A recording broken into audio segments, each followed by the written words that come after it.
You think you're practicing self-care, but somehow you still feel off. You cancel plans because you're honoring your energy.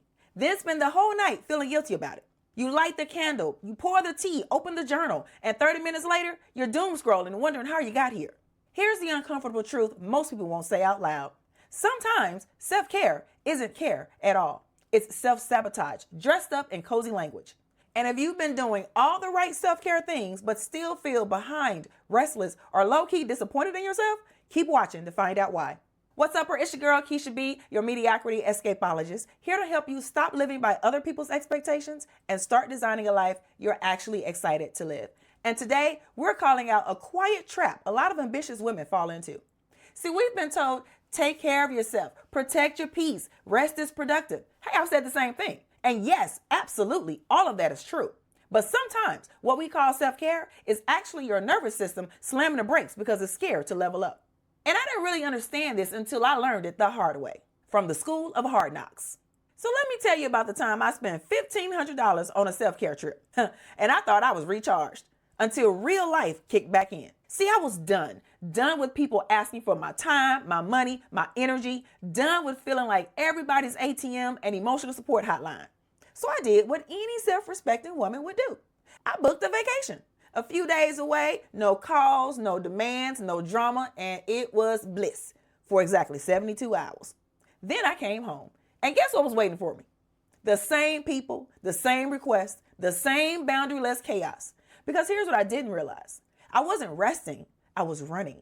I wasn't doing self-care, I was doing self-sabotage. What I needed wasn't another trip. I needed the courage to say no, to cut off the energy vampires, to stop being everyone's yes woman. But that felt hard, scary, uncomfortable even. That's when I learned self-care without boundaries isn't care. It's just expensive procrastination with a better view. So let's talk about how this happens and how to spot it before you book your next escape. Most of what we call self-care is emotional avoidance with better branding.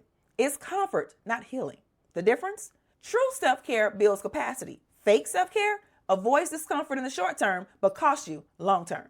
We've turned self-care into a brand. Face masks, bath bombs, oat milk lattes, nothing wrong with any of it. But if you're using those moments to escape yourself instead of reconnect with yourself, that's not care. That's comfort pretending to be growth. Self-sabotage doesn't come crashing through the door yelling, I'm here to ruin your life.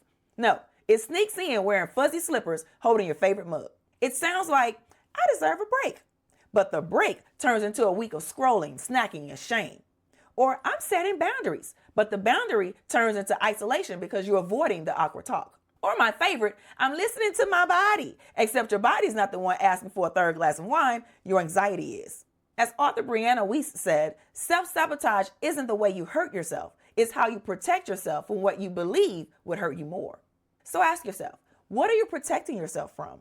That's where the real work begins. Now let's expose 3 dead giveaways that your self-care has crossed into self-sabotage territory. Number 1, real self-care makes you feel more capable. Fake self-care makes you feel more fragile. Here's what this looks like.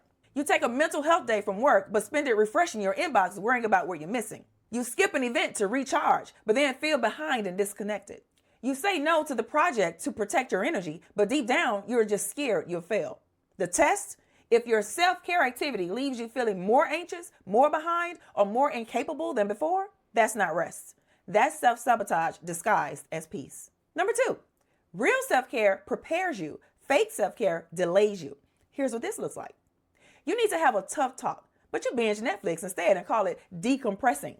You need to update your resume, but you spend 3 hours organizing your closet because self-care is getting your space in order. You avoid launching that project, but you sign up for another course, another certification, another I'm not ready yet excuse disguised as personal development.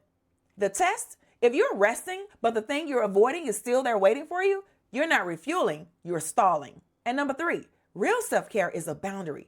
Fake self-care is an excuse. Here's what this one looks like. You cancel plans last minute because you need to honor your energy, but really, you just didn't want to deal with that friend's drama. You say you're taking time for yourself, but you're actually isolating because you're afraid of being judged or disappointing someone. You tell yourself you deserve a treat, and somehow you're halfway through the family-size Oreos to numb stress instead of addressing what's actually stressing you out. All of these are me, so I know exactly what each feels like firsthand. The test here, relief is temporary comfort. peace is alignment. If it feels like a short-term fix instead of a real reset, it's not self-care. It's avoidance. If one of these hit a little too close to home, drop me too in the comments. I want to know I'm not the only one who's been there. Here's what you may not want to hear, but I got to say it anyway, boo-boo. All the self-care in the world won't build the life you want. Only you can do that. Because self-care isn't what you do to escape your life. It's how you equip yourself so you can show up for it. And real self-care, it isn't always pretty. Sometimes it's saying no when it disappoints someone. Sometimes it's going for a walk instead of scrolling. Sometimes it's sitting in silence with your feelings instead of outrunning them.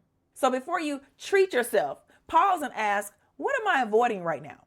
If the answer is nothing, if you genuinely need rest, then go ahead, treat yourself. That's real self-care, boo-boo. But if you can name it, if you actually know exactly what you're avoiding, the conversation, the decision, the scary next step, then you've got something to work with. And here's the good news. If you can name it, you can face it. Now it's your turn. I challenge you to pick one act of self-care this week, physical, emotional, whatever.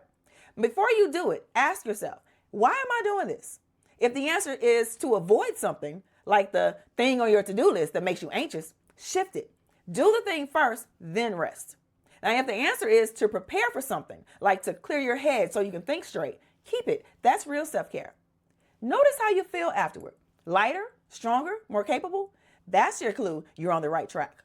And if you're ready to take this work deeper, come join my free community, the Escapers Lab, to actually practice what we talk about here. No pressure, no perfection, just progress. The link's below. And do all those boss YouTube things, like, share, and subscribe for more mindset flips, truth bombs, and life experiments to help you escape your normal. Now, my fellow escaper, go be your own kind of different. Ta-da!